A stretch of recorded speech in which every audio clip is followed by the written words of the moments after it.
부동산의 뭐 자연적 원천 이런 거. 잘하시네. 나도 중개사예요. 네, 알겠습니다.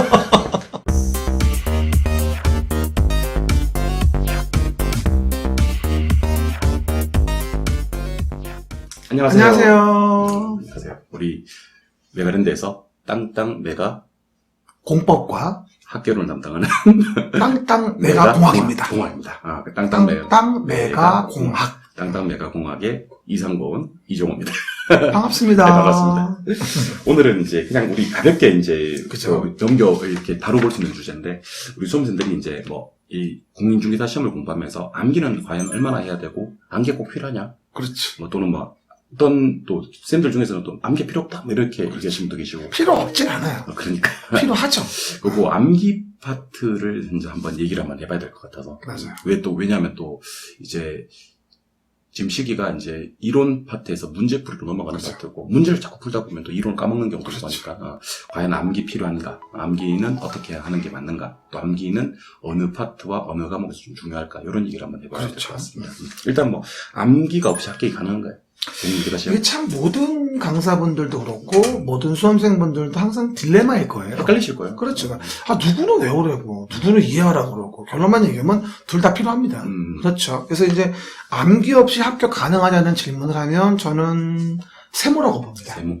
뭐 아주 X도 아니고 아주 O도 아니고. 왜냐면은 부동산 공법만 보더라도 6가지 법이 있잖아요. 근데 그 중에서도 암기가 큰 위치를 차지하는 법이 있고, 암기보다는 흐름과 이해를 알고 나서 암기하는 게 중요한 게 있는 거죠. 이 말씀이 정확한 게, 이렇게 뭐 암기가 필요 없다, 암기가 필요하다 이런 개념으로 접근하시면 안 될 것 같고. 그렇죠. 예. 양보나 순 없어요. 선후 관계죠. 그렇죠. 이게 이해를 하고 암기를 해야 되는 건지, 아니면 그렇지. 이제 암기를 하고 나서 어느 정도 나중에 이해를 해야 되는 건지. 또 우리 수험생 스타일이 좀 그렇죠. 다를 수 있거든요. 어떤 분들은 때려 죽여도 자기는 이해를 해야 되는 거예요. 암기를 하면 싫어하는 거부감부터 그렇죠. 들으시는 분도 계시고, 어떤 분들은 일단 뭐 암기도 좀 해놓고 그 다음에 좀 큰 줄기를 갖다가 어느 정도 암기를 해놓고 이해를 또 하시는 분도 계시니까 스타일이 차이일 수도 있고, 그 다음에 과목에 또 어떤 차이일 수도 있고, 뭐 그럴 수도 있다. 그런 거죠. 그러니까 예를 들어서 뭐 영어 공부 같은 걸 한다 그러면은 사실 이거는 이해하고 하려고 그러면 못해요. 그렇지. 그건 그냥 외우는 거예요, 결론적으로. 그러니까 습관이니까, 언어라는 거는.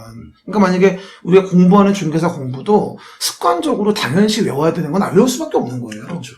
하지만 이게 왜 그런지 알아야 되고, 당위성을 알아야 되는 부분이 있다면, 그 부분은 이해를 먼저 해야 되겠죠. 하물며 이제 뭐 수학능력 집에 수학 같은 경우도 그렇죠. 수학은 철저하게 이해 아닙니까? 그죠? 그렇죠. 하지만 필수 공식들은 그렇죠. 또 외워야 되는 당연히 거죠. 암기를 해야 되는 거죠. 뭐 근해 공식은 모르고 2차 방정식을 풀 수는 없는 그렇죠. 거니까. 예. 그러니까 그럼 구동이 안 되지. 예, 그렇죠. 그러니까 일단 기본적으로 이해를 하는 바탕 위에 기본적으로 또 거기서 필수적인 공식들을 암기를 하는 그런 어떤 완성. 그러니까 완성이라는 건, 우리 합격이라는 건 뭐 이해, 암기 이걸 가지고 하는 게 아니고 그게 하나의 한 과정 속에 다 그렇죠. 프로세스에 다 포함되어 있지 않나 하는 생각을 하셔야 되지 않느냐. 그러니까 꼭 뭐 이건 뭐 무슨 과목은 암기가 다 아니라 무슨 과목은 이게 아니에요.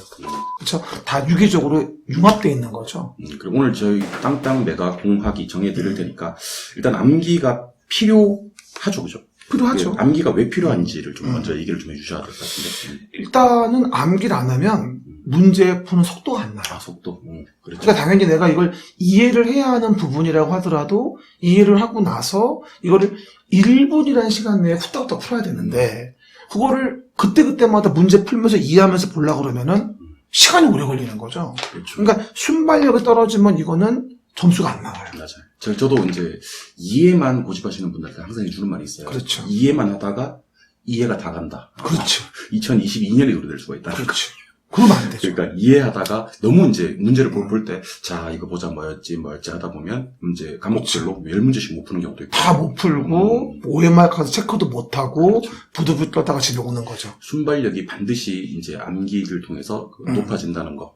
두 번째는 아마 이렇게 부동산 공부에도 물론 있겠지만 정말 단순 암기를 물어보는 문제. 그렇죠. 최소 10문제 이상은 과목별로 아니면 5문제에서 10문제 정도는 정말 이거는 뭐 맞아. 암기만 딱 하면 바로. 한 10개쯤 맞는 거예요. 예. 학급 문제 10개, 12개? 이 정도는 이제 그냥 보는 순간 메꿀 수 있게. 이걸 안 틀려야 돼. 그렇죠. 출제위원들이 출제를 할 때 항상 그 지침이 있단 말이에요. 그렇죠. 그러니까 요거는 30% 해야 돼. 참석자 전원에게 드리는 선물 같은, 우리 그 모델하우스 가면 그치. 각 티슈나 물티슈 같은 그걸 버리면 안 된다고. 양문형 냉장고 아닙니다. 추첨을 통해서 드리는 상품이 아니라 참석자 전원에게 드리는 정말 단순 암기를 통해 풀 수 있는 문제들이 분명히 존재한다는 거. 그리고 분명한 사실이 또 뭐냐. 어떻게 공부를 했어도 풀 수 없는 문제가 있단 말이에요. 맞아요. 공법은 특히나. 그러니까 그거 맞추자고 막 넓혀가다 보면은 그냥 선물 주는 10개를 버리고 오는 거예요. 그러니까 이게 단순 암기를 맞출 수 있는 애는 맞추고 암기 그치. 플러스 이해라도 못 푸는 문제들이 있다는 걸 그치. 여러분들이 생각을 하셔야 되는 거죠. 그쵸. 출제원들은 반드시 그걸 출제한다는 거. 60 이상 되면 되는데 왜 그런 고민하는지. 근데 저는 그렇게 생각해요. 이게 그런 걸 우리 수험생들 중에서 공부를 갖다 너무 많이 해서 맞추는 사람들이 있기 때문에 또 내는 것 같거든요. 근데 자꾸 제발 너무 어려운 거 맞추지 마세요. 맞추니까 되는 거야. 자꾸 맞추니까. 그러니까 너무 어려운 것들은 그냥 틀려주는 것도 앞으로 그렇죠. 더 높은 난이도를 이렇게 방지하는 또 센스, 감각이 아닌가. 그리고 공법 같은 경우도 보면 40개 중 10개를 안 풀잖아요. 시간이 남아요. 남지. 그 시간을 중개사에 주면 되거든. 그리고 근데 공법 중에서 맞출 수 있는 문제를 그치. 좀 더 꼼꼼하게 정확히 보시면. 보고. 그리고 중개사 부분을 더 5분을 주게 되면은 중개사에서 2-3개는 더 맞출 수 있어요. 그럼 당연히 점수가 올라가게 되고 합격률도 올라가겠죠. 이게 맞는 거거든. 그러니까 공법에다가 너무 많은 시간 투자하지 말고 제가 이제 하라는 거 위주로 빈출 부분 보시면 거의 대부분 다 됩니다. 암기의 치명적인 단점인 거죠. 암기의 단점은 또 거꾸로 반대로 본다면, 그러니까 동전의 앞뒤면 같은 건데, 이게 암기를 무조건 하려고 애를 쓰게 되면 암기 틀에 갇혀요. 그리고 암기 틀에 갇혀서 외운 거 내 해결하려고 하고, 이게 왜 됐는지 연결을 못 시키는 거예요. 커넥티드가 안 되는 거죠. 그러니까 암기를 하되 관련성을 이해하고 외워져야 되고, 그리고 암기한 상태에서 닫지 말고 열어놔야 돼요. 그래야지 이게 활용이 되거든요. 응용력이 떨어진다는 거죠. 그렇죠, 그렇죠. 활용력이 떨어진다. 그렇죠, 그렇죠. 그리고 이런 경우도 있어요. 이게 암기, 지문이 5개지 않습니까? 음. 5개인데, 암기한 게 3개가 나왔어요. 그럼 사실은 이제 2개 중에서 하나를 선택하면 되는 건데, 당황하기 판단을 시작해요. 못하는 거예요. 당황하기 시작. 판단을 못하는 거예요. 그러니까 자기 암기했던 것만 나오면 마음이 평온한데, 그렇지. 암기하지 않았던 부분이 나오면 그때부터 손이 부들부들 떨리면서. 그러니까 이 3개가 어떤 취지로 맞았는지를 알면 그러니까요. 나머지 2개 남은 거에서 비슷한 취지 있는 거는 같은 욕으로 묶어버리고 하나가 답이 되는 건데 이게 안 되는 거야. 이걸 다른 말로 하면 국어가 안 되는 거죠. 독해가 안 되는 거예요. 그렇죠? 그러니까 응용력이 떨어진다. 암기 단점은 뒤집어 얘기하면 국어의 해독 독해 능력이 떨어지는 거예요. 이게 안 되기 때문에 점수가 안 나와요. 내가 그런 말 소개도 했어요. 내가 개론 점수 안 나오시는 분들이 대부분 이런 분들이에요. 맞아요. 그러니까 응용을 못 하는 거죠. 그냥 외워서 하려고 하는 거야. 솔직히 개론 같은 게 외우는 부분 파트도 있지만 전반적으로 왜 그런지를 당위성을 이해하고 연계를 시켜서 푸는 문제가 상당히 많거든요. 맞습니다. 그래서 개론을 잘 하시는 분들이 법도 잘해요. 음. 일반적으로. 그건 이해하셔야 돼요. 두 번째 암기의 단점은 까먹는다는 거죠. 그죠? 네, 계속 까먹죠. 근데 요거는 뭐 그렇게 생각합니다. 이게 뭐 물론 이제 우리 뭐 상무쌤도 공부를 오랫동안 많이 해오신 분이긴 하지만 뭐 우리 사법고시에 그런 얘기가 있대요. 이제 밑빠진 독에 물 붓기라고 얘기를 하거든요. 밑빠진 독에 맞아. 물을 부어서 밑빠진 독에 물을 부었을 때 물이 찰랑하고 한번 넘치는 순간은 아마도 빠지는 물의 양보다는 그치. 붓는 양을 더 많이 하는 거죠. 겁나 빨리 보여죠. 예. 그러니까 반복이죠, 반복. 그러니까 암기 까먹는데 좀 맞아, 지쳐버리는 분들이 맞아. 계시지 않나라는 생각이 좀 그러니까 빠지는 것보다 더 집어넣어야 되는 맞아요. 거예요. 그러니까 까먹기 전에 보고 또 보고 한다면 맞아요. 그게 남는 거예요. 반복의 의미죠. 그렇죠. 그리고 또 우리가 이제 7월달, 8월달, 9월달, 10월달 중개사 시험으로 쳤을 때 후반기라고 하죠. 그렇죠. 후반부에는 사실은 회독이 우리 강사들조차도 많이 해드리거든요. 그렇지. 그러니까 예전에는 이게 2달이 걸렸던 걸 이제는 한 달, 이제는 일주일, 그렇지. 심지어 나중에 하루. 네, 하루에. 그게 이론 총종이 일일 득하는 게 맞습니다. 바로. 네. 그러다가 이제 시험 막판 뭐 한 일주일 정도 남았을 때는 오전에 민법 보고 그렇지, 그렇지. 오후에 개론 보고 가능하게끔 그렇지. 그렇게 회독수를 좀 늘려가면요 까먹는 부분 그러니까 우리가 이제 잊어버리는 부분에 대해서는 좀 이렇게 극복이 되니까 지금 혹시 까먹는 부분에 스트레스를 좀 많이 받고 계신 분들은 지금은 당연한 거예요. 그걸 고민하지 마세요. 지치지 마시라. 그러니까 반복을 더 스피드하게 더 하려고 애를 쓰면 되는 거고 하나를 오래 보려고 하지 마세요. 그럼 질려요. 그러니까. 그리고 보다가 모르겠으면 패스. 다음에 알겠지. 보다가 모르겠으면 패스 이래야 됩니다. 저도 이제 그런 얘기를 좀 많이 들으는데 여러분들 공부하시다가 좀 이해가 안 되는 부분이 있으면 저는 좀 약간 거리두기를 하라 그래요. 맞아요. 네, 거리두기를 조금 하고 이걸 갖다 같은 내용인데 정말 이해가 안 됐어요. 그죠? 근데 한 달 뒤에 보면 아니면 갑자기 다른 부분에 대한 공부를 맞아, 하다가 맞아. 터져가는 경우도 상당히 딱, 알겠나 예, 말이지. 맞아요. 예. 뭐 개론에서 딱 모르겠는데 공부하다가 그 말이 그 맞아요. 말이구나. 맞아요. 제 이런 말이, 일이 제 생겨요. 말이 그 말이에요. 그러니까 1, 2차를 같이 하라는 얘기예요. 시너지가 난다니까요.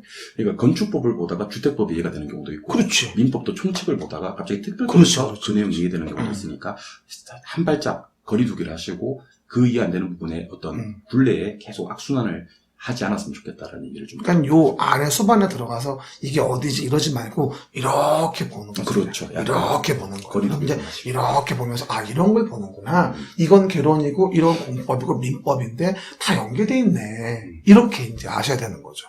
그럼에도 불구하고 이제 우리 공인중개사 여러 가지 과목 중에서 암기가 좀 이렇게 좀 주안점이 되는 과목이 있다면 어떤 게 있을까요? 아무래도 암기가 중요한 거는 뭐 우리가 중개사 2차에. 그렇죠. 2차 같은 경우는 그리고 지적 정도 공시법 중에서 그렇죠. 지적법. 그 정도는 암기가 있고 뭐 개론 파트도 개론 파트 내에서 암기가 중요한 부분이 있지 않나요? 그렇죠. 예, 뭐 부동산학 개론 같은 경우는 뭐 이제 개론 안에서 뭐 총론이라든지. 그렇지. 그건 예. 부동산의 뭐 자연적 원칙 이런 거. 오, 잘하시네요. 나도 중개사예요. 네, 알겠습니다. 뭐 부동산 영숙성, 토지 특성이라든지 아니면 뭐 토지 용어라든지 이런 것들은 당연히 암기를 해야 그렇죠. 되고 시장론에 가면 학자들 나오거든요. 학자들 그거 하기 싫어. 예. 하기 싫어. 아담 스미스 어쩌고. 예. 머리 뭐 리카도, 마르크스 리카도 예. 이러면서. 그런 분들 같은 경우는 좀 기본적으로 그분들이 이제 그건 이해하는 파트가 아니거든요. 왜냐면 외워야죠. 그분들은 그런 얘기를 하고 이제 돌아가셨어요. 안 계십니다. 맞아. 왜 그런 얘기를 했는지 물어볼 수도 없고. 왜 그러셨어요? 그러니까 물어볼 저한테 왜 그러셨어요? 이렇게 그렇죠. 물어볼 수도 없고. 그런 거 아니었죠. 그러니까 이제 그분들 했던 얘기들은 어쨌든 기본적으로 좀 암기를 해야 되는 거고. 그죠. 정책론도 이제 현재 시행되고 있는 정책들에 대한 기본적인 뭐 물론 뭐 그걸 정책을 이해한다는 건 좀 어려운 과정이니까 맞아요. 상당히 우리 전문가들이 정책은 부동산 공법하고 또 많이 관련되기 그렇죠. 때문에 그 같이 시너지가 나요. 그 부분들이 맞습니다. 보시면 되고. 그리고 공법 같은 경우도 여러분들 6가지 법이 있잖아요. 국토계획법, 도시개발법, 정비법, 건축법, 주택법, 농지법이 있는데 그 중에서 건축법은 정말 오리지널 사운드트랙으로 암기해요. 건축법은. 예. 방법이 없어요, 이거는요. 예. 그렇죠? 그래서 외워야 되고 건축법은 이해하려고 덤비는 것 자체가 낭비예요. 시간이 없어. 그 모든 걸 이해하고 외우기가. 근데 국토계획법 개발 정비는 이해 못하면 안 외워져요. 연결된 거기 때문에. 그렇죠? 주택법은 건축에 터잡아서 특별한 주택에 대한 공급을 보는 거기 때문에 또 별도로 보면 되는 거예요. 저도 공법을 강의해오진 않지만 한 번씩 이렇게 공법, 건축법 같은 경우도 암기에 좀 약간 범위는 정하시는 게 좋지 않겠나라는 생각이 그렇죠. 들긴 하더라고요. 어떤 범위냐면 예. 빈출. 예, 그렇죠. 나오지 않는 거 외울 필요 없어요. 그러니까 이게 어. 한 번 나왔다고 기출문제 한 번 그렇죠. 나왔다고 시행령 그건 아니야. 구석구석까지 공부를 하시는 것은 사실은 뭐 절대로 아니야. 예, 공무원 담당 공무원들도 그 업무만 몰라. 몇 년 했던 공무원들도 아니면 공법생들도 몰라. 영을 찾아봐야지 되는 그치, 경우가 있지 그치, 않습니까?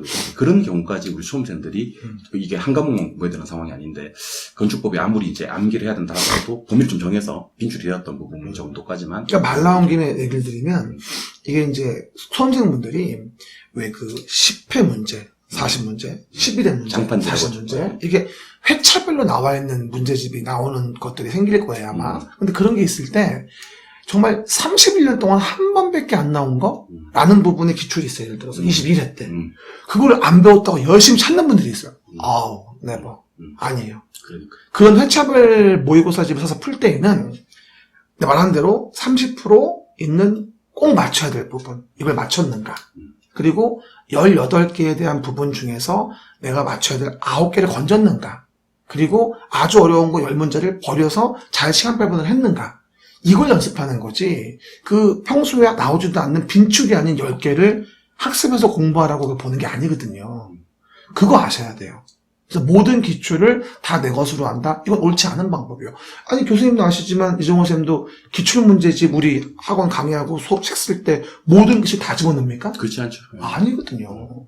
그걸 다 할 필요는 없어요. 그게 혹시 이제 뭐 40문제 중에서 한두 개, 두세 개 정도 나왔다 하더라도 그런 걸 무시. 할 수 없는 거예요. 이건 철저하게 무시하죠. 최대 10개. 그럼 버리는 거야. 필요 없어요. 공법은 특히나 너무 많기 때문에 그걸 다 챙기다가는 멘탈 나갑니다. 그렇죠? 오늘 우리 땅땅 매각 공학에서는 이제 암기가 어떤 그렇지. 이제 그 암기가 필요하냐와 그다음에 암기의 어떤 필요성 아니면 단점, 그다음에 암기가 중요한 과목과 파트에 대해서 한번 얘기를 드려봤고요. 뭐 댓글로 또 뭐 이런 게 매각 땅땅 공학에서 궁금하다 하시면 언제든지 우리 또 그렇죠. 매각 공학이 나서서 그렇죠. 여러분들의 궁금증을 파헤쳐 드리겠습니다. 하겠습니다. 우리 다음 시간에 또 더 좋은 컨텐츠로 매각공학을 다시 한번 찾아뵙도록 여러분들 찾아뵙도록 하겠습니다.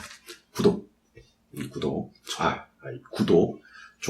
구독, 좋아요, 댓글 댓글, 알림 설정. 알림 설정.